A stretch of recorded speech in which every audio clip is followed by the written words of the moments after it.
The other part that really, I think, is stopping people in any of those fields from asking for help is just also the thought of that nobody can help them because anybody outside of that culture, outside of that community is not going to understand. Welcome back to the You Need a Counselor podcast. This is a show presented by Heart and Solutions Counseling Agency. We release new episodes every Sunday at 5 p.m. Central and encourage you to batch up that laundry, put away the dishes, plan for the week ahead, or do any other task that might seem daunting while you give our show a listen. You might just be encouraged to call your therapist, connect with this week's guest, or seek out those services you've been considering for a while but haven't made the commitment to yet. If you are in the state of Iowa and are in need of mental or behavioral health counseling, give us a call at 1-800-531-4236. Enjoy the show. Hello, and welcome back to the You Need a Counselor podcast. My name is Dr. Julie Johnson. I am the president and founder here at Heart and Solutions Counseling Agency in Iowa. And I'm Chrissa Hunt. I am one of our vice presidents in charge of our behavioral health department. And this is our podcast, You Need a Counselor. So we are a podcast designed for people curious about counseling but have barriers keeping them from experiencing the benefits of counseling. Our mission is to share stories about counseling, good, bad, and indifferent, and spread the message that everyone can benefit from mental health and behavioral health counseling services. So today we have a guest with us who is a telehealth counselor for Heart and Solutions. So we've got Nesha Benton here with us today. And while we love talking to counselors about counseling so that our listeners can hear about what is it like to talk to a counselor and what is it like to start counseling, Nesha brings a really different kind of background and experience that we haven't had the opportunity to talk about on this show. So Nesha has been a 911 dispatcher since 2006 and recently became a counselor last year. And so that background of being able to witness firsthand what consistent exposure to trauma can do to our first responders. These are our firefighters. These are our EMT or EMS staff. These are our EMTs. These are our even the dispatchers, people answering the phone, everybody who's involved in these crisis situations and often these traumatic situations are consistently having this secondhand exposure to trauma.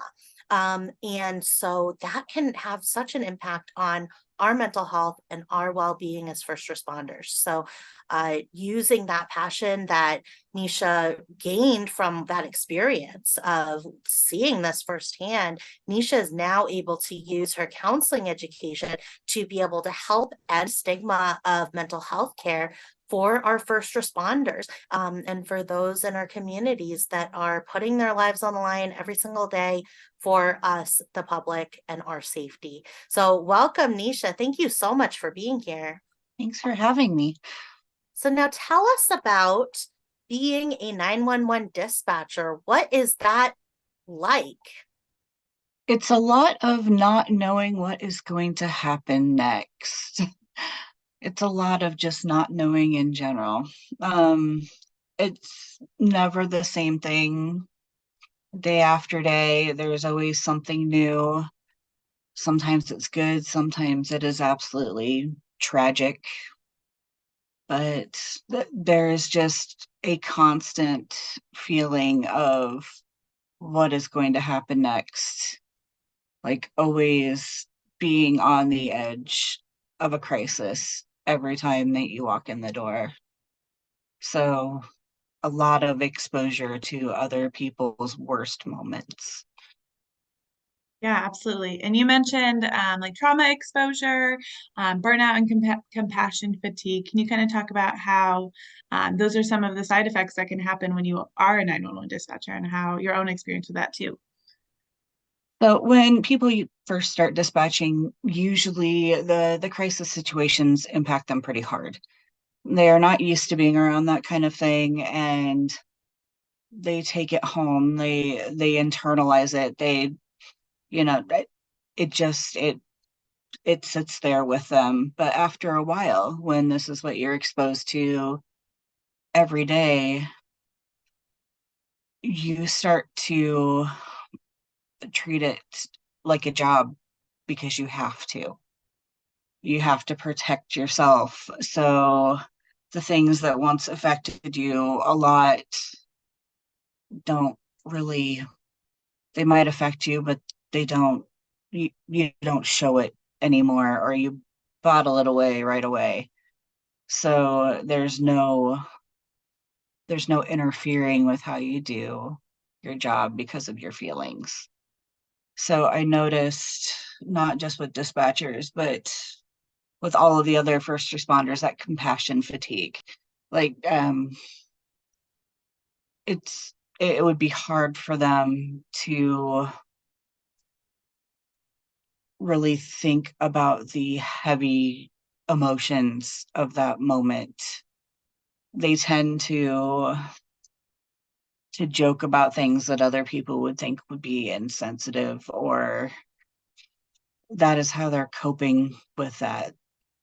They aren't processing it like you would think feelings and emotions and crisis and tragedy would be processed anymore. It just becomes part of your everyday life and just sits with you all the time.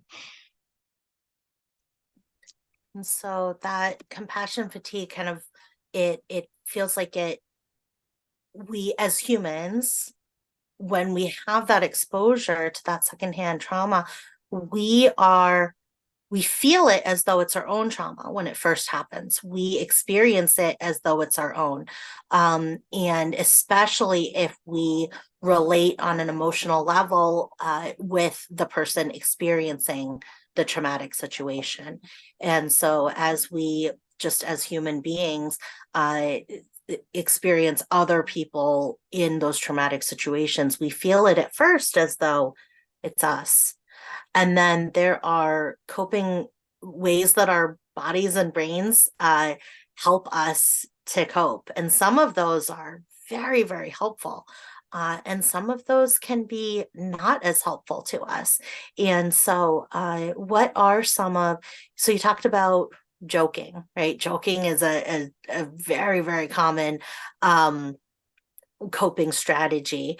And we talked about bottling it away, and we talk about the container concept and the container method, and being able to say, okay, I'm at work right now, and so in order to cross this tightrope, I've got to put my fear in a place where it's not going to impact my vision as I'm crossing this tightrope.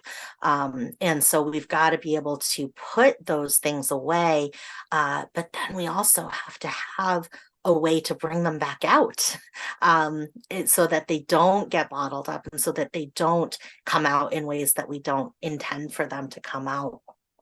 So what are some of those ways that you've seen dispatchers and first responders be able to bring those bottled away pieces back out when they need to?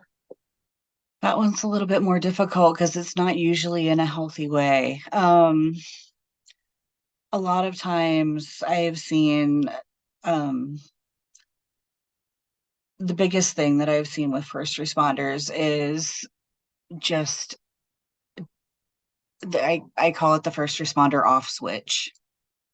It is just turning all of that off and completely dissociating yourself from it, which is not super healthy.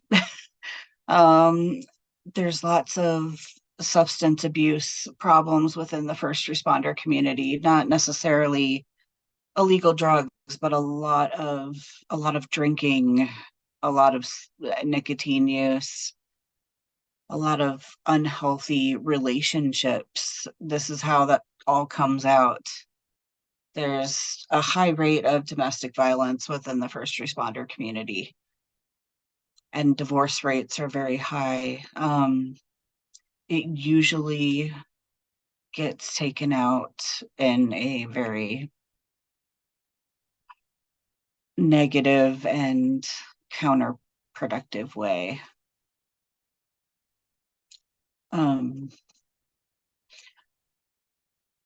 It is over the last few years, it has gotten a little better with like help seeking behaviors with first responders. I know that at least in the Des Moines, Polk County area, they have started a peer support foundation for, I believe it is just law enforcement at the moment. I'm not 100% sure, but they are offering that as a service for people. If they do not still feel comfortable reaching out, they can reach out to a peer. But yeah, it is. I have rarely come across a first responder that has a counselor. Yeah, sad. Can you give us a definition of what compassion fatigue is for those listening that don't know, and maybe some like symptoms that somebody might be experiencing that? I guess the easiest thing to relate it to is kind of burnout. It's burnout from being exposed to trauma after trauma after trauma. Um, it's where your ability to like emotionally be compassionate and empathetic kind of just gets shut down and wore out. Like externally, you can still do it externally. Like if there's somebody calling on the phone having an emergency, you can, still be like compassionate talking to them, but inside that compassion is very, you're hard, it makes it hard to like think about that person as a person. It's kind of, it just turns everything into a job. Some of the symptoms of that are like the I can't think of the word right now, but a lot of sarcasm happens. People don't like, they get really negative about coming into work. Um, a lot of irritability, just regular, physical fatigue, just apathy or cynicism was the word that I was looking for. There's a lot of cynicism when it comes to things that are going on and just the work in general. And then how did those symptoms impact the work that's being done? I think the biggest way that it impacted the work that was being done was, or still is, um, just not, uh, this one's hard to explain. Um, so it's just not being present for that work, like going through motions and not um not maybe treating people or talking to them in a way that makes them feel, you know, as safe as they could talking to somebody, whether it's an officer that shows up or whether it's a dispatcher they're talking to on the phone.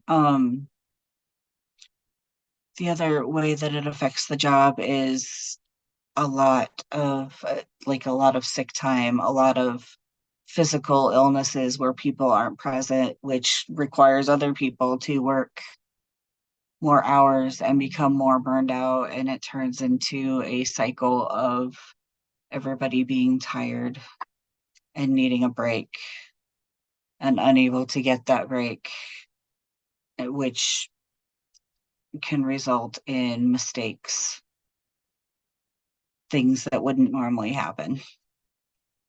sending, people to the wrong address because we didn't get the right address or not getting enough information or any of those things that usually it doesn't happen very often and makes the news when it does because yeah, but those things can generally happen because of mental health and fatigue issues. Absolutely. It brings to mind for me, this is anecdotal, but my daughter's 7, and recently we've been playing, what to do in an emergency. And because I wanted her to know how to turn on my phone and, use the emergency button. And so as we'll be walking, or I was scootering her around to dance last night, and she was like, what if you got hit by a car right now? And I was like, well, what would you do? Okay, let's do it. And so I said, look around, like point out 3 adults right now that you could yell at to come over and help you, and where's my phone right now, and just going through those things. But when we do those kind of role plays, and she finds it to be a fun game, but for me it's like training. But in those situations when we're doing those, I'll play the dispatcher. So I'll say, okay, you call, and what would you say? And I answer and play dispatcher the way that I hear it on like crime documentaries. So I'll be like, 911, what's your emergency? Okay, what is your name? Where are you? Can you stay with me? And I'll kind of go through that stuff because I want her to know what to expect. But my dispatcher voice is very different from my counselor voice, and it's very different from my mom voice. And so I wonder about that. Is that the training, kind of that dispatcher voice that we can all maybe kind of hear if we're into like crime documentaries and stuff, right? If we've listened to those 911 calls, it isn't overly like, oh my gosh, what, right? Like we're not matching energies in that. So when I'm playing dispatcher and she's like, my mom fell on the floor, and I'm like, okay, where is she? And like, okay, how old are you? Right? What is your name? What is your address? Okay, what color is your house? And I'm not matching energies when I'm doing that playing dispatcher. Does that feel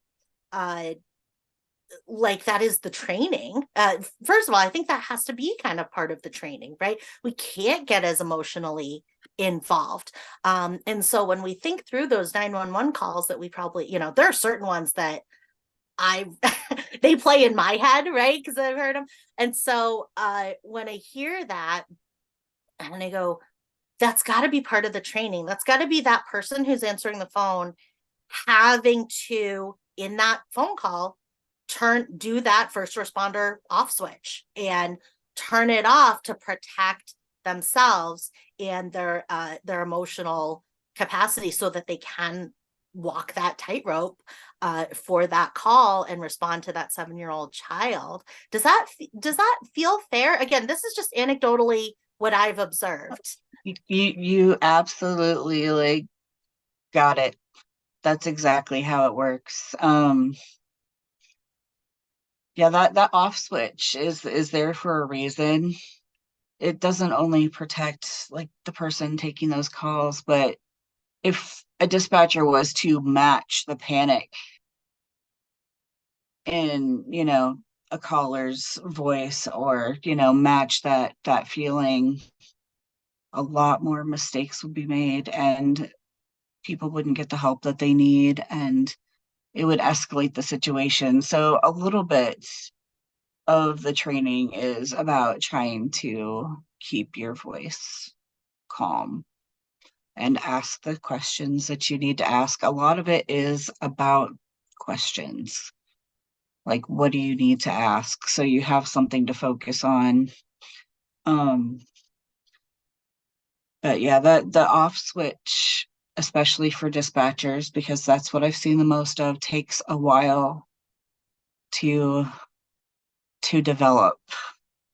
So like, yeah, right in the beginning, it is hard for new dispatchers. The average, like most dispatchers dispatch for less than 5 years.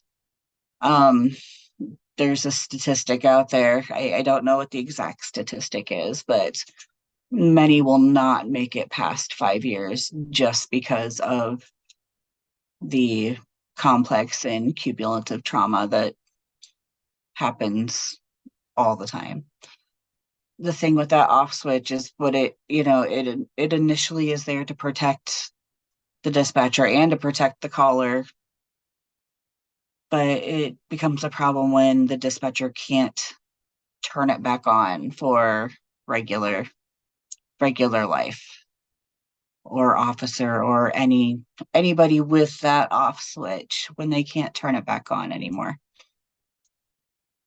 So that's why, first responders have so many issues with relationships and actually communicating with other people, because that part of them that could relate and empathize is very muted or completely shut off for protection. Vast majority of the time, they are always on alert, even when they're not working. And I know you mentioned some agencies have started doing like peer support to kind of help with that. What are some other like suggestions or ideas that some agencies could implement to help decrease the compassion fatigue? Just a lot of like stigma breaking and assuring people that there's confidentiality and that it is okay, like from the top, that it is okay for somebody to go get some help, or to go talk to somebody, or to take meds if they need to, or anything like that. What I think the biggest thing is that first responders are absolutely terrified that any kind of mental health help is going to be like a permanent red mark on their record, and it's going to make them less desirable to employers, or even risk them losing their jobs and doing what they love. And when that off switch is in place, they're probably also in the mindset of, I don't have to feel anything, I'm okay, I can just keep going, you know and they do, until they can't. Until that off switch just turns back on in the worst possible moment, with a whole lot of pressure and intensity behind it. It's like like a fire hydrant, our emotional response to things. And so if we are needing to have the cap on the fire hydrant to do our job effectively, and to keep the people who are calling in safe, and to keep our friends that we're sending in, the firefighters and the EMTs and the police officers, to keep them safe, if that fire hydrant lid needs to be on when we're at work, it can feel very, very risky, scary, inappropriate even, to think about taking that lid off when we're at home, or when we something happens personally to us, because all of the pressure of all of the phone calls that we've taken, all of the people that we have experienced trauma with, all the people that we've lost, and the feelings that we've had associated with that, those feelings don't understand that, oh, this is the time to be sad about losing my uncle. It does not, our feelings do not understand that. Our feelings are like, you have not felt this yet. Oh, the cap is off. Here it all comes. And so then things that we would need to process and feel as human beings with lives outside of our careers as first responders, those it doesn't feel safe to take that lid off about that either. And then it comes out in these different ways, because it is very emotionally difficult to keep that off switch off. if there isn't a time that it can turn back on, that off switch feels like it has to be off 24/7.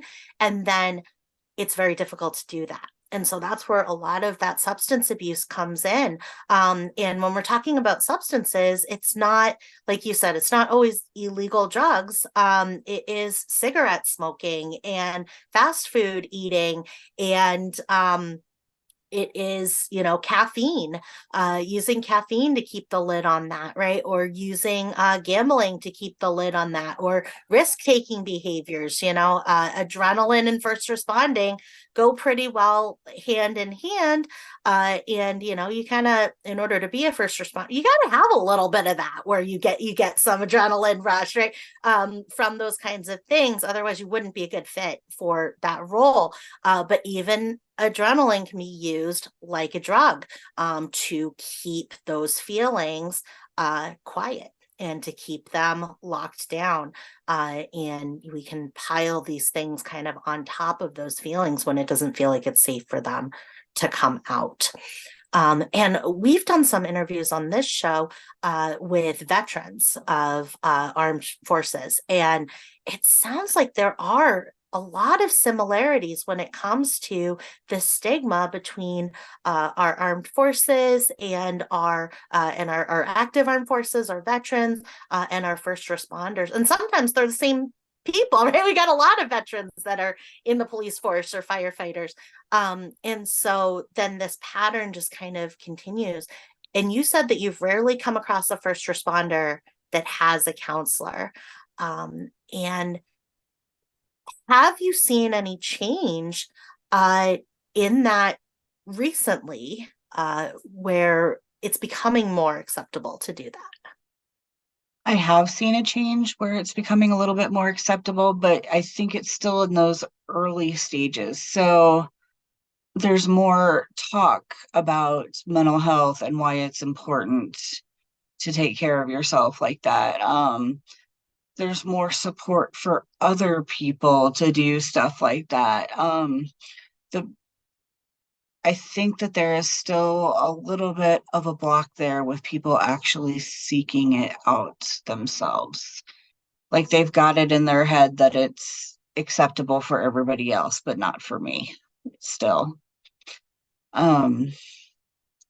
Being mentally resilient and I don't want to say mentally strong because it's really not that, but just having that ability to go through all of that is a badge of honor in those first responder communities. Like, who has seen the worst thing? Who has been through, whatever and is still going because there's reinforcement there. Like, people look up to that. Oh my goodness, you've been through, so much and you're still doing an awesome job. I want to be like you. There's a lot of just unhealthy competition that keeps people from realizing that it is not a badge of honor and it's a problem, and that it's either already affecting them or it's going to affect them sometime down the road, but it's going to be, I don't want to say too late because it's never too late, but where it has already done so much damage and it's going to take so long to pick all of those pieces up.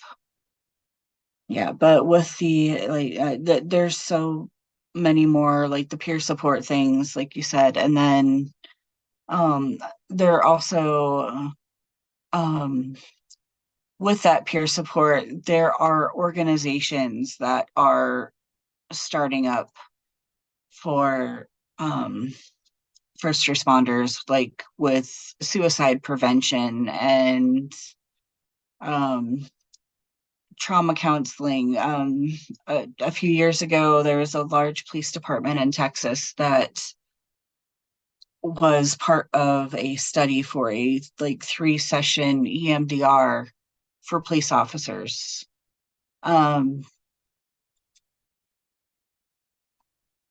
Police officers generally, a lot of them work weird hours and long hours, and the last thing that they want to do is give up any more time to, you know, to have something else to worry about. So um they drew them in with the 3 session EMDR and just told them to try it, and had some of their peers say, EMDR has really helped me. It's only 3 sessions, give it a try. And it was not traditional EMDR, but they were able to target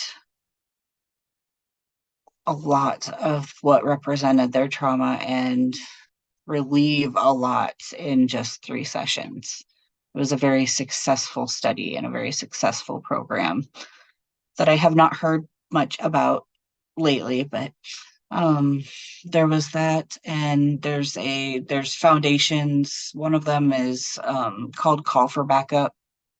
It is a suicide prevention program for first responders. Trainers go around to different agencies and departments and teach people in those departments how to recognize some of the warning signs for suicide or severe depression, and like how to reach out to those people and make them feel safe and help them get the services that they really need.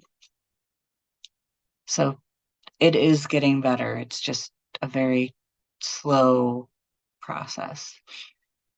Absolutely. I mean, you see in popular culture, in movies and television shows, and I don't know if this is, I'm assuming it's drawn from real life, but you see it a lot depicted as counseling as a punishment. So if something, if a police officer in a movie has an experience where they fired their weapon and they weren't supposed to, or something happens, and then it's like a punishment that they have to go to counseling. So even like the show Bones, where there's Dr. Sweets, who I love Dr. Sweets, right? But people going to him, and when I call him Angel, but that's not his name on the show. But when he has to go to counseling, it's a punishment that they have to go to see Dr. Sweets. And it's set up as a punishment. And, so if we're experiencing that, from the outside looking in, seeing that in popular culture represented in that way when it comes to police force and firefighters, then I imagine there's a lot of that happening in real life, where art is reflecting life. And it becomes, we see this a lot in sports psychology, where counseling for football players, counseling for basketball players and baseball players and professional athletes, where there has been kind of a turnaround in that, where there was so much stigma around it. And now it's like, no, this is my mind coach, right? This is my performance coach. And so taking the idea of sports where you have a coach for everything. You've got an elbow coach, right? For tennis, you've got a coach that literally is just looking at your elbow placement. That's it. And you've got your racket guy, and you've got your whoever who takes care of those pieces for you, and being able to have your coach that takes care of your mental health for you and does those visualizations with you and helps you process. They say sports it's 95% a mental game and it's 5% talent and sweat, right? But there's more of the mental game that allows us to use the talent and do the sweating, right? So in sports, we kind of see that similarity as well, and where that mind coaching has become huge in professional sports, but maybe not so much for high schoolers who play sports and college athletes who play sports and things like that. And so certainly not coming around in that way yet for those first responders. But it gives me some hope, because seeing the conversations that are happening in the sports sector and seeing sports fans saying like, I want that, I want a coach like that to help me, right, with my visualizations and my mental game.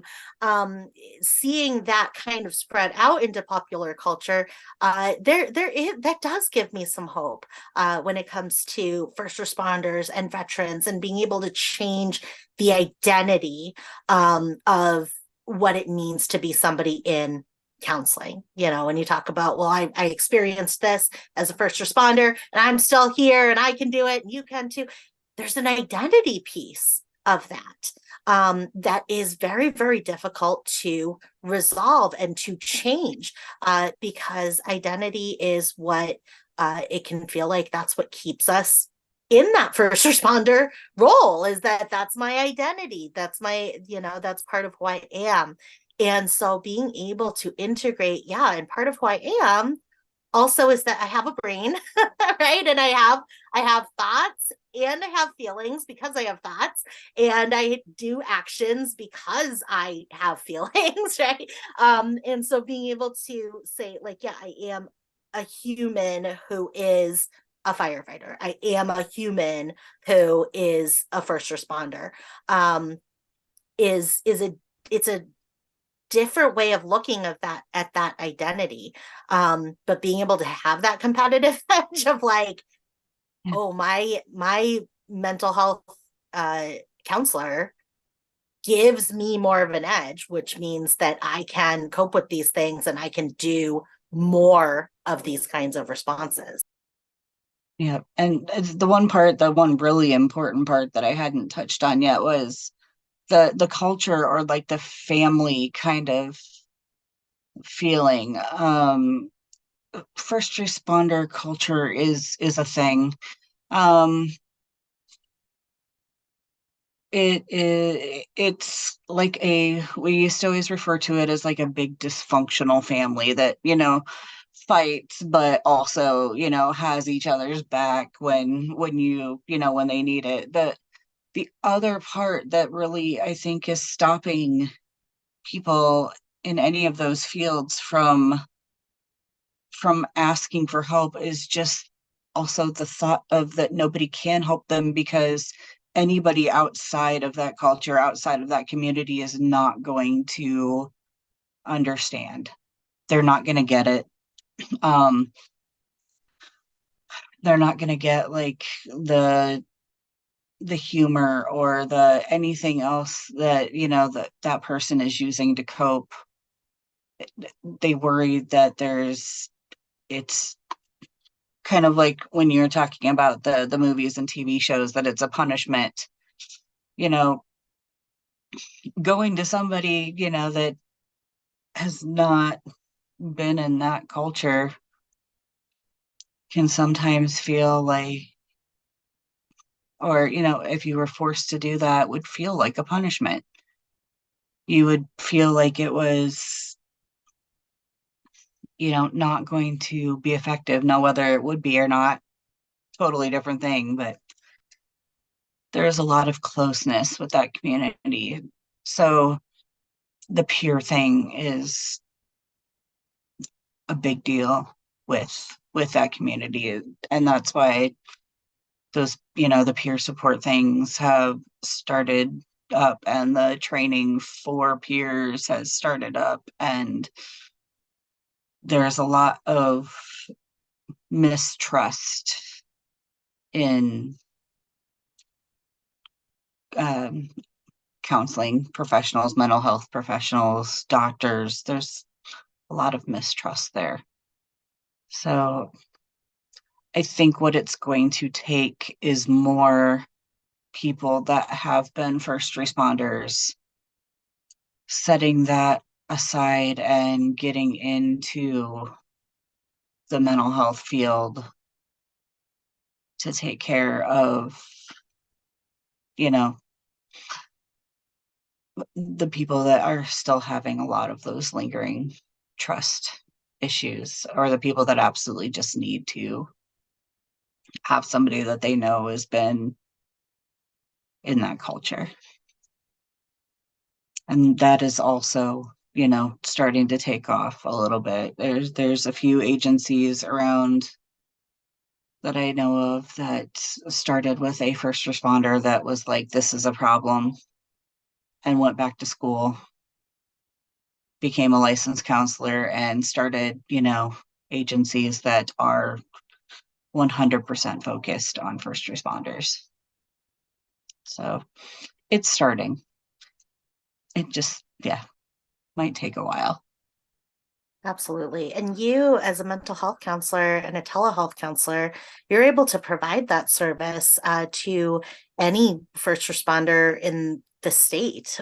So being able to do those sessions over telehealth eliminates, some of the barrier there, because nobody's going to see officer, our chief of police is Officer Lowe, and everybody knows her, right? So nobody's going to see this officer, that person from the community going into the counseling building with telehealth, and it can be, because of the weird hours and the, long shifts and all of that, telehealth can be so much more flexible because you don't have to plan on, okay, I got to drive there, it's 30 minutes, I got to park, I got to, plan my sleep around it or all of that. Telehealth can be so helpful for that. And for any first responders in Iowa listening, if you have had that thought of, a counselor would not understand what this is, they would not understand what I've heard, what I've seen, what I've been through,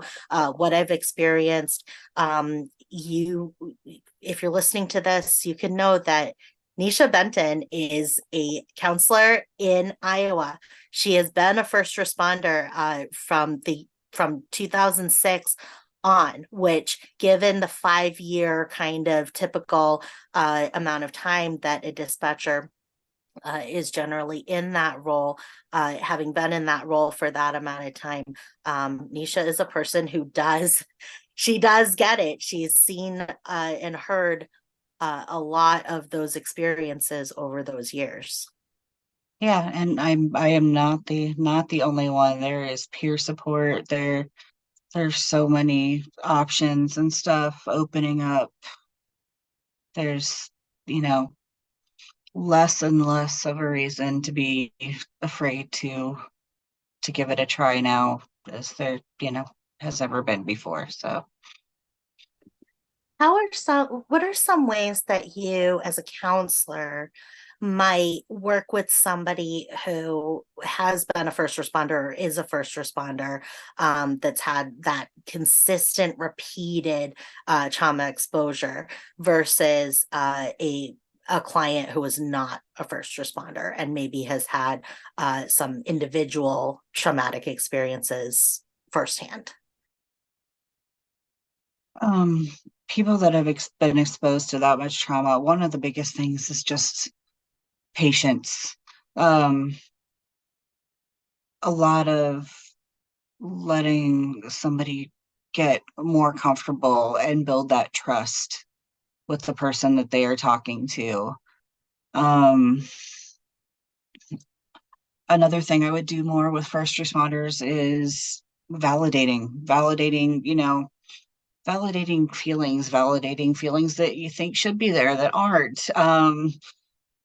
Normalizing some of that.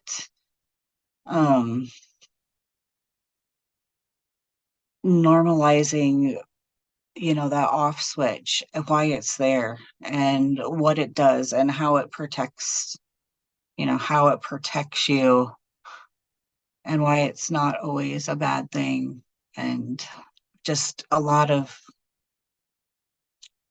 patience and a lot of psychoeducation, a lot of relating like trauma symptoms to physical symptoms, because that's how some of that presents itself, especially when it's been, you know, held in there for so long.